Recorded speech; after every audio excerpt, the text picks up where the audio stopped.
प्यारे बच्चों, सत श्री अकाल। ईजी लर्निंग पंजाबी क्लासेस विच नीलम रहेजा वालों तुहाडा स्वागत है। बच्चों, अज आपां इस वीडियो दे विच 9वीं जमात की एकांगी पाठ दूजा सिरजना जिहड़ी कि बाली भुपिंदर सिंह जी वालों लिखी गई है, इस दे प्रश्न उत्तर करांगे। इसका पहला प्रश्न है बीजी सिरजना की स्कैनिंग क्यों करवाना चाहती है। इसका उत्तर आएगा सिरजना एक कुड़ी नूं जन्म दे चुकी है, अगों वो गर्भवती है। उसकी सस बीजी उसकी स्कैनिंग करवाना चाहती है क्योंकि वो नहीं चाहती कि अगों होर कुड़ी नूं जन्म देवे। इस मंतव लई वो उसनूं उसकी मर्जी के उलट यानी कि उसकी मर्जी के खिलाफ क्लीनिक विच ले जाके उसकी अल्ट्रासाउंड करके पता करना चाहती है। दूजा प्रश्न है सिरजना गर्भपात नूं पाप के बराबर क्यों समझती है। इसका उत्तर आएगा सिरजना कुड़ी मुंडे विच कोई फर्क नहीं समझती। वो अपनी सस की कही इस गल लई तैयार नहीं होंदी जे उसके पेट विच कुड़ी होवे तां उसकी जम्मन तो पहला ही हत्या कर दी जाएगी। सिरजना भ्रूण हत्या नूं पाप समझती है, इसलिए उसनूं उसकी मर्जी के खिलाफ उसकी सस हस्पताल लै जाती है, पर सिरजना नूं ये काम पाप लगता है। सिरजना परेशान क्यों रहती है।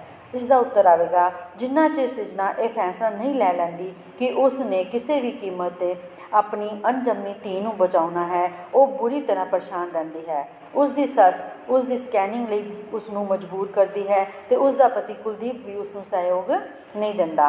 वो अपनी सस नूं तर्क दे के समझाउण की कोशिश करती है कि भ्रूण हत्या ठीक नहीं, भ्रूण हत्या जिहड़ी है वो गलत काम है, पाप है, क्योंकि अगों भी जरूरी नहीं कि मुंडा ही होवे, कुड़ी भी आ सकती है।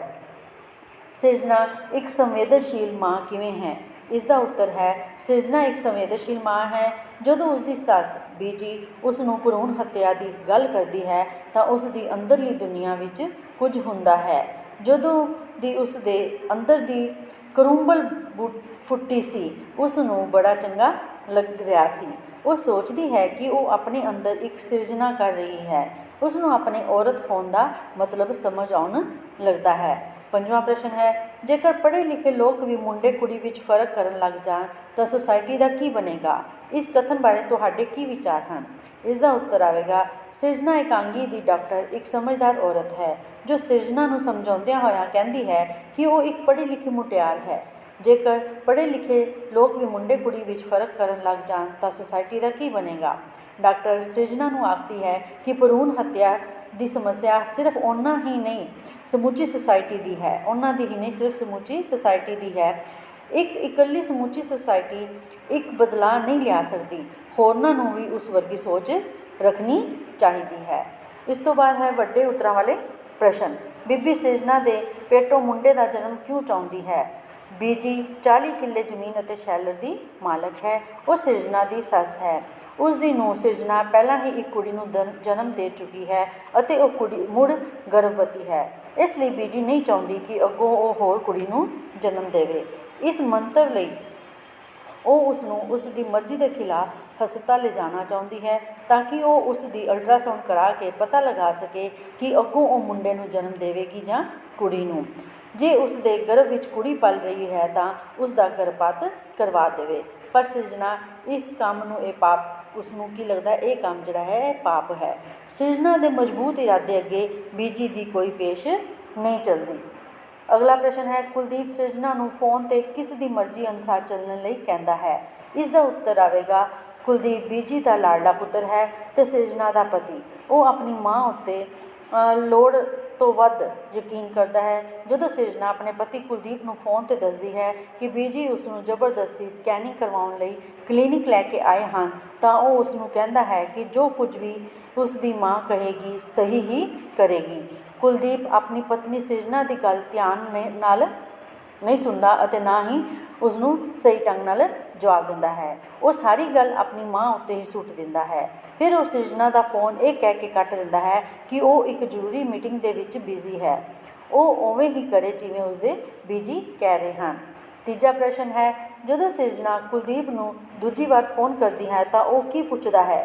जदों सिरजना कुलदीप नूं दूजी बार फोन करती है तो सब तो पहला सिरजना तो रिजल्ट बारे पुछदा है, भाव स्कैनिंग विच कुड़ी है जां मुंडा। वो अपनी पत्नी दीयां गल्लां नालों स्कैनिंग के रिजल्ट लई वधेरे फिक्रमंद है। ਕੁਲਦੀਪ ਸਿਰਜਣਾ ਨੂੰ ਆਖਦਾ ਹੈ ਕਿ ਬੀਜੀ ਦੀ ਟੈਨਸ਼ਨ ਬਿਲਕੁਲ ਉਚਿਤ ਹੈ ਕਿਉਂਕਿ ਉਹਨਾਂ ਦੇ ਪਹਿਲਾਂ ਵੀ ਇੱਕ ਕੁੜੀ ਹੈ। ਉਹ ਆਖਦਾ ਹੈ ਕਿ ਉਸਨੂੰ ਪਤਾ ਹੈ ਕਿ ਇਹ ਉਚਿਤ ਨਹੀਂ ਪਰ ਪ੍ਰੋਪਰਟੀ ਕਲਚਰ ਹੈ। ਇੰਨੀ ਜਾਇਦਾਦ ਨੂੰ ਬਾਅਦ ਵਿੱਚ ਕੌਣ ਸੰਭਾਲੇਗਾ। ਇਸ ਵਿੱਚ ਇਸੇ ਤਰ੍ਹਾਂ ਦਾ ਹੀ ਹੁੰਦਾ ਹੈ। ਚੌਥਾ ਪ੍ਰਸ਼ਨ ਹੈ, ਸਿਰਜਣਾ ਦੁਆਰਾ ਸਕੈਨਿੰਗ ਨਾ ਕਰਾਉਣ ਦੇ ਫੈਸਲੇ 'ਤੇ ਕੁਲਦੀਪ ਦਾ ਕੀ ਪ੍ਰਤੀਕਰਮ ਸੀ, ਯਾਨੀ ਕਿ ਅੱਗੋਂ ਉਹ ਕੀ ਰਿਸਪੌਂਸ ਦਿੰਦਾ ਹੈ। ਜਦੋਂ ਸਿਰਜਣਾ ਆਪਣਾ ਫੈਸਲਾ ਲੈ ਕੇ ਕਿ ਉਹ ਸਕੈਨਿੰਗ ਨਹੀਂ ਕਰਾਏਗੀ ਕਲੀਨਿਕ ਵਿੱਚੋਂ ਬਾਹਰ ਨਿਕਲਣ ਲੱਗਦੀ ਹੈ ਤਾਂ ਉਸ ਦਾ ਪਤੀ ਕੁਲਦੀਪ ਉਸ ਦੇ ਸਾਹਮਣੇ ਖੜਾ ਮੁਸਕਰਾਉਂਦਾ ਹੈ। ਉਹ ਸਿਰਜਣਾ ਤੋਂ ਇਸ ਗੱਲ ਦੀ ਮੁਆਫੀ ਮੰਗਦਾ ਹੈ ਕਿ ਜੋ ਫੈਸਲਾ ਉਸਨੂੰ ਕਰਨਾ ਚਾਹੀਦਾ ਸੀ ਉਹੀ ਫੈਸਲਾ ਉਸਨੇ ਕੀਤਾ ਹੈ, ਯਾਨੀ ਕਿ ਸਿਰਜਣਾ ਨੇ ਜਿਹੜਾ ਫੈਸਲਾ ਕੀਤਾ ਹੈ ਉਹ ਠੀਕ ਹੈ। ਉਹ ਇਸ ਗੱਲ ਉੱਤੇ ਖੁਸ਼ੀ ਦਾ ਇਜ਼ਹਾਰ ਕਰਦਾ ਹੈ ਕਿ ਉਸਦੀ ਜੀਵਨ ਸਾਥਣ ਕੋਈ ਸਧਾਰਨ ਔਰਤ ਨਹੀਂ ਹੈ। ਸਮੁੱਚੇ ਤੌਰ 'ਤੇ ਇਹ ਕਿਹਾ ਜਾ ਸਕਦਾ ਹੈ ਕਿ ਦੇਰ ਨਾਲ ਹੀ ਸਹੀ ਕੁਲਦੀਪ ਸਿਰਜਣਾ ਦੀਆਂ ਭਾਵਨਾਵਾਂ ਨੂੰ ਸਮਝਦਾ ਹੋਇਆ ਉਸ ਦੇ ਪਿੱਛੇ ਕਲੀਨਿਕ ਪਹੁੰਚਦਾ ਹੈ। ਭਾਵੇਂ ਉਹ ਇੱਕ ਜ਼ਿੰਮੇਵਾਰ ਪਤੀ ਦਾ ਫਰਜ਼ ਅਦਾ ਕਰਦਾ ਮਹਿਸੂਸ ਨਹੀਂ ਹੁੰਦਾ, ਪਰ ਅੰਤ ਵਿੱਚ ਉਹ ਆਪਣੀ ਸਾਥਣ ਸਿਰਜਣਾ ਦਾ ਸਾਥ ਦੇ ਕੇ ਆਪਣੇ ਸਾਰੇ ਤੋਨੇ ਧੋ ਦਿੰਦਾ ਹੈ। ਬੱਚਿਓ, ਜੇ ਇਹ ਵੀਡੀਓ ਤੁਹਾਨੂੰ ਚੰਗੀ ਲੱਗੀ ਹੋਵੇ ਤਾਂ ਇਸ ਨੂੰ ਲਾਈਕ ਅਤੇ ਸਬਸਕ੍ਰਾਈਬ ਜ਼ਰੂਰ ਕਰਨਾ।